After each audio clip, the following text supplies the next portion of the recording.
My parents converted my home office into a nursery while I was on a 6-month work trip abroad, without asking.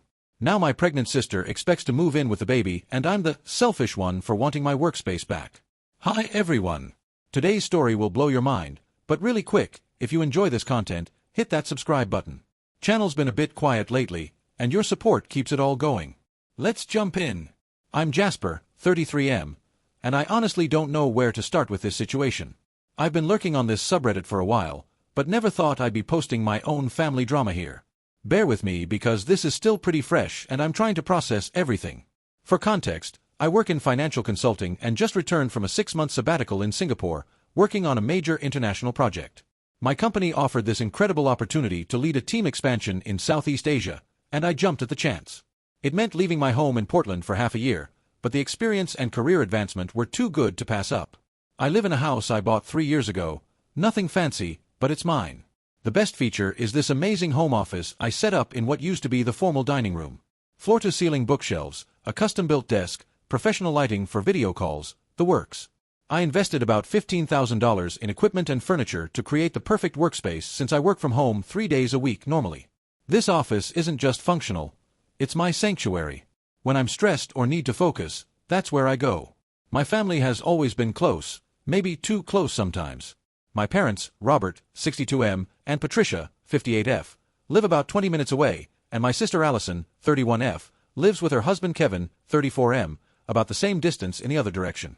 We do family dinners most Sundays, text regularly, and generally maintain that tight-knit dynamic that can be both wonderful and suffocating. Before I left for Singapore, Allison had just announced her pregnancy. Everyone was over the moon. This would be the first grandchild, and my parents have been not so subtly hinting about wanting grandkids for years. I was genuinely excited for her, though I did worry about how the family dynamic might shift with a baby in the mix. Since I'd be gone for 6 months, I asked my parents to check on the house periodically. Nothing major, just make sure the pipes didn't freeze, collect mail, that sort of thing. I gave them a spare key and thought nothing of it. They'd house-sat for me before during shorter trips without any issues. The project in Singapore was intense but incredible. 14-hour days were normal, and I was completely immersed in building something from scratch. I barely had time to keep up with family group chats, let alone think about what was happening back home. My parents would send updates about Allison's pregnancy, the gender reveal, it's a girl, nursery planning, baby shower preparations. I participated as much as I could from halfway around the world, sending gifts and joining video calls when time zones allowed. 2 weeks ago, I finally returned home. Exhausted but satisfied with what we'd accomplished, I was looking forward to settling back into my routine. I pulled into my driveway around 8 p.m. on a Tuesday, grabbed my luggage, and headed for the front door. The first thing that hit me was the smell, fresh paint and new carpet. Odd, since I hadn't authorized any renovations. I called out a hello, thinking maybe my parents were still there from a house check, but the place was empty. I dropped my bags in the living room and went to check my office, eager to set up my laptop and catch up on emails. I opened the office door and literally froze. My office was gone. Completely gone. In its place was a fully furnished nursery.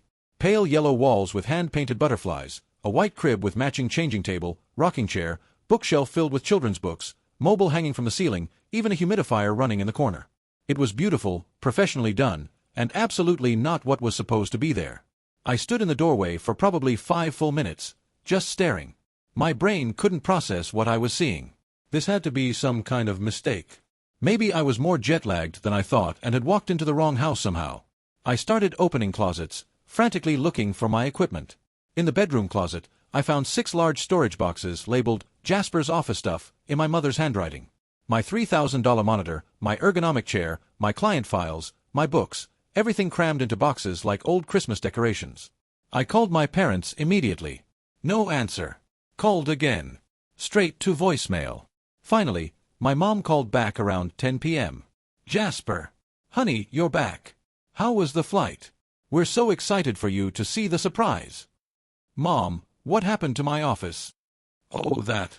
Well, when Allison was about 4 months along, she and Kevin started looking for a bigger place, but the market is just impossible right now. Everything's so expensive, and with the baby coming, they're trying to be smart about money. We got to talking, and you know how Kevin's been struggling with his hours getting cut at the warehouse, and Allison can't work much longer before she goes on maternity leave. I could feel my blood pressure rising. Mom, why is there a nursery in my office? Well, we thought, since you were gone anyway, and Allison really needed help, maybe they could stay with you for a while after the baby comes. Just until they get back on their feet financially. We knew you'd want to help your sister, and that room was just sitting empty while you were away. I actually laughed. Not because anything was funny, but because my brain just couldn't process the logic. You converted my office into a nursery without asking me. We wanted it to be a surprise. And we did such a beautiful job. Wait until you see it in the daylight. Patricia from church helped with the wall decorations, and Kevin's brother did the painting for free. We got the furniture from that nice baby store downtown. Mom, I need to work. That was my office. Where am I supposed to work? Oh, honey, you can work anywhere. You have that laptop. But Allison, she needs a proper place for the baby, and your house has that extra room. I hung up. I actually hung up on my mother, which I'd never done in my adult life. I spent the rest of the night sitting in my living room, staring at my suitcases, trying to figure out what the hell had just happened. My family had essentially moved my sister in while I was away, converted my workspace without permission, and somehow expected me to be thrilled about it. The worst part? They genuinely thought they were doing something nice. In their minds, this was a generous surprise that solved everyone's problems. Allison gets help with the baby, my parents get their grandchild nearby, and I get the joy of being the supportive uncle who opens his home to family in need. They had no idea they'd just completely upended my life. I'm supposed to start back at work next Monday. I have 3 major client presentations to prepare, and my carefully organized workspace is now a nursery for a baby that isn't even born yet. I'm sleeping in my guest room because my bedroom feels weird now that my house has been rearranged without my knowledge. I haven't talked to Allison yet. I don't even know if she knows I'm back. And I have no idea how to handle this without looking like the worst brother and son in the world. How do you even begin to fix something like this? Update 1. Well, that went about as well as expected. It's been a week since my last post, and thanks to everyone who commented with advice and support. I definitely needed the perspective because this situation has somehow gotten both better and worse. First, I want to address some of the questions from the comments. Yes, I do have documentation that this is my house. Mortgage papers, deed, utility bills, all in my name. A few people asked if my family had any legal claim to make these changes, and the answer is absolutely not. They were house-sitting, not co-owners. Several people suggested I call a family meeting, and honestly, that felt like the right approach.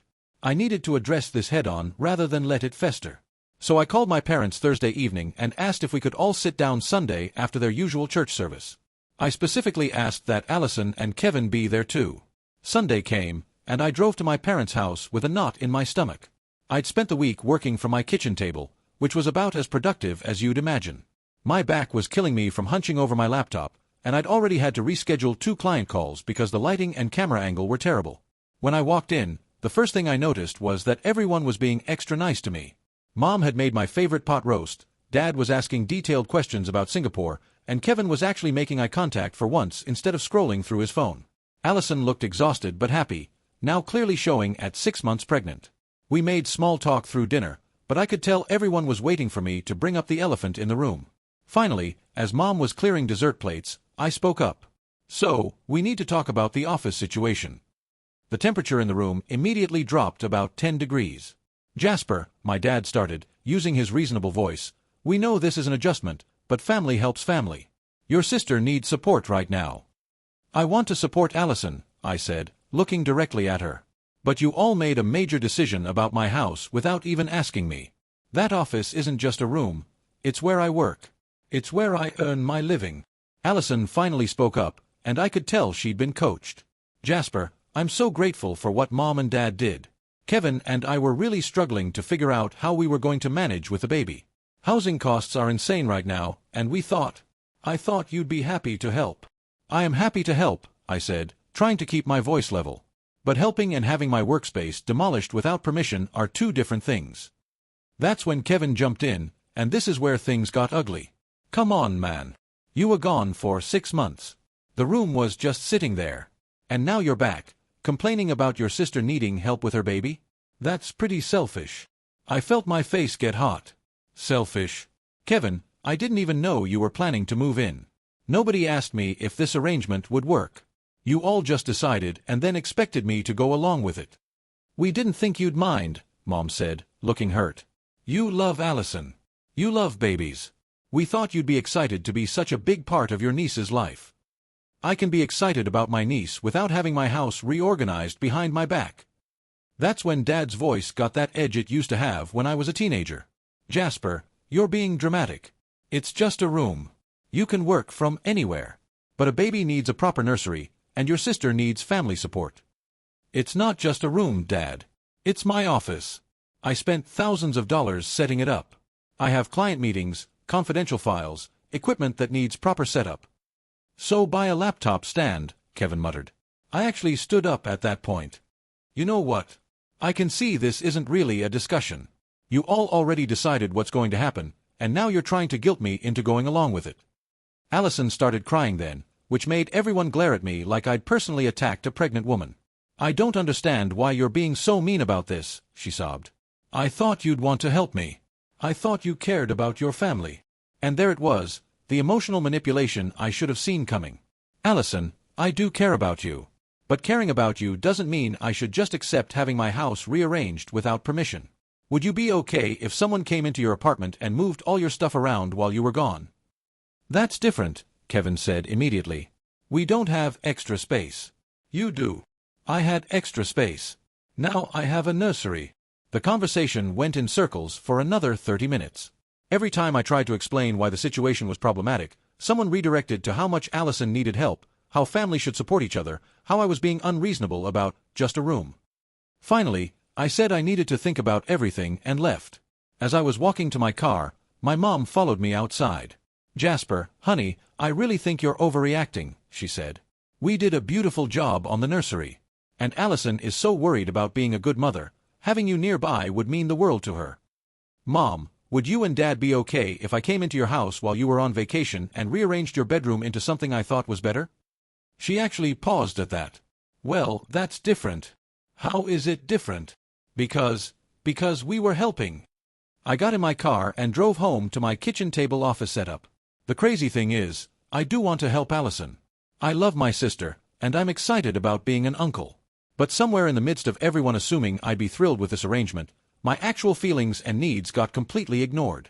I've been thinking about compromise solutions, but it's hard to negotiate when the other party has already moved into your house and decorated it. The baby is due in about 2 months. I need to figure out what to do before then, because right now I'm the bad guy for wanting my office back, and I honestly don't see how this gets better. I did order a proper desk setup for my bedroom as a temporary solution, but that arrives Thursday. Working from the kitchen table is slowly killing my productivity and my back. Anyone dealt with family who just assumes you'll go along with their plans? Because I'm starting to feel like I'm going crazy here. Update 2-3 months later, and everything is more complicated. Hey everyone! I know it's been a while since my last update, but honestly, I needed time to process everything that's happened. Thanks to those who reached out asking for updates, it's nice to know people were thinking about the situation. So, where are things now? Well, it's complicated. After that disastrous family meeting I wrote about in my last update, I spent about 2 weeks being the family villain. Group texts went unanswered, Sunday dinners were skipped, and my mom left several voicemails that started cheerful and progressively got more concerned about my attitude. But then something shifted. I think it was my dad, actually, who finally understood what I'd been trying to explain. He came over to my house one evening in mid-February, about 3 weeks after our big confrontation. I was working at the desk setup I'd bought for my bedroom. Definitely an improvement over the kitchen table, but still cramped and awkward compared to my real office. "Can I come in?" he asked when I opened the door. We sat in my living room, and for the first time, he actually listened while I explained what my work was like. I showed him my client presentation materials, walked him through a typical day of video conferences, explained why I needed proper lighting and camera angles for international calls. I think seeing me hunched over a laptop in my bedroom really drove home that this wasn't just about having a nice space, it was about my ability to do my job professionally. "I didn't realize," he said finally. "When your mother said you could work anywhere, I pictured, I don't know, typing emails. Not running meetings with executives in 3 time zones." That conversation led to the first productive family discussion we'd had since this whole thing started. Dad talked to Mom, who talked to Allison, and eventually we had another family meeting, but this time it felt like an actual negotiation instead of an intervention. Here's what we worked out. Allison and Kevin could stay in my house for the first 6 months after the baby was born, but we needed to find a solution for my office space. The nursery was staying put. At 7 months pregnant, Allison wasn't about to help dismantle and rebuild everything, but Dad offered to help convert their spare bedroom at my parents' house into a temporary office for me. It wasn't ideal, but it felt like the first time anyone had acknowledged that my needs mattered too. So that's what we did. I spent a weekend in March moving my equipment to my parents' house and setting up a workspace in their guest room. It's actually not terrible. Good lighting, plenty of space, and my mom, bless her heart, has started bringing me coffee during my afternoon meetings. But here's where things get emotionally complicated. Allison had the baby 3 weeks ago. Her name is Emma, and she's absolutely perfect. 10 fingers, 10 toes, and this amazing head of dark hair just like Allison had as a baby. I was at the hospital 20 minutes after she was born, and the moment I held my niece for the first time, everything else just faded. I love this little person in a way I didn't expect. And seeing Allison as a mother has been incredible. She's natural at it, intuitive in a way that's beautiful to watch. Kevin, for all his faults, is completely smitten with his daughter and has stepped up in ways that have surprised everyone. But living in my house with a newborn has been harder than anyone anticipated. Emma is not a good sleeper. She's colicky, which means she cries for hours every evening, and she's up every 2 hours throughout the night. My house, which used to be my quiet sanctuary, now sounds like a nursery ward. I can hear crying, feeding sessions, and exhausted parental conversations from my parents' house even during video calls. Allison is struggling more than she expected.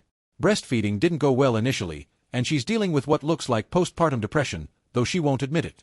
Kevin is trying to help, but he's back to work already and honestly has never been great with emotional support. Last week, Allison called me crying at 2 a.m. because Emma wouldn't stop screaming and Kevin was dead asleep from exhaustion. I drove over and spent 3 hours walking the baby around my living room until she finally settled down. Allison fell asleep on my couch, and I just sat there holding Emma, thinking about how strange my life had become. Here's the thing, I genuinely want to help them. Being an uncle is amazing, and I love that I get to be such a big part of Emma's early life. But I also miss my house, my space, my routine. I miss being able to walk into my kitchen for a midnight snack without worrying about waking a baby. I miss having my friends over without coordinating with new parents. The arrangement was supposed to be 6 months, which means 3 more months of this. But I can see the stress it's putting on all of us. Allison feels like she's imposing, Kevin feels defensive about everything, and I feel guilty for wanting my life back when they obviously need help. My parents have been great, actually. Dad apologized formally for not understanding the work situation earlier, and Mom has thrown herself into grandmother mode with a vengeance. She's over at my house almost daily, helping with Emma and giving Allison breaks.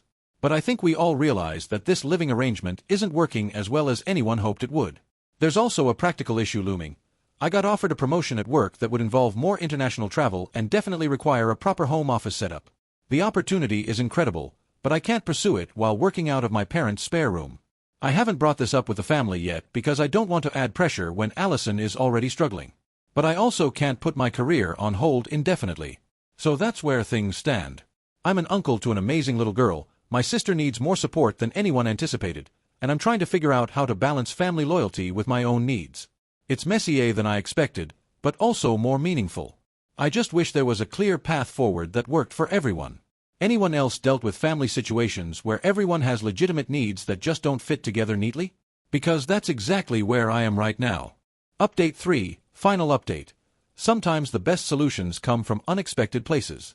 I know many of you have been following this saga, so I wanted to give you a final update on how everything worked out. Spoiler alert, it actually has a happy ending, though not one anyone saw coming. Last month, just as I was trying to figure out how to bring up the promotion opportunity and my need to reclaim my house, Emma decided to arrive 5 weeks early. I got the call from Kevin at 6 a.m. on a Tuesday. Allison had gone into labor during the night, and they were already at the hospital. I threw on clothes and drove straight there, my heart pounding the entire way. Emma weighed just over 5 pounds but was healthy and strong. The doctor said sometimes babies just decide they're ready. But being early meant that Allison and Kevin suddenly had to make decisions they weren't prepared for.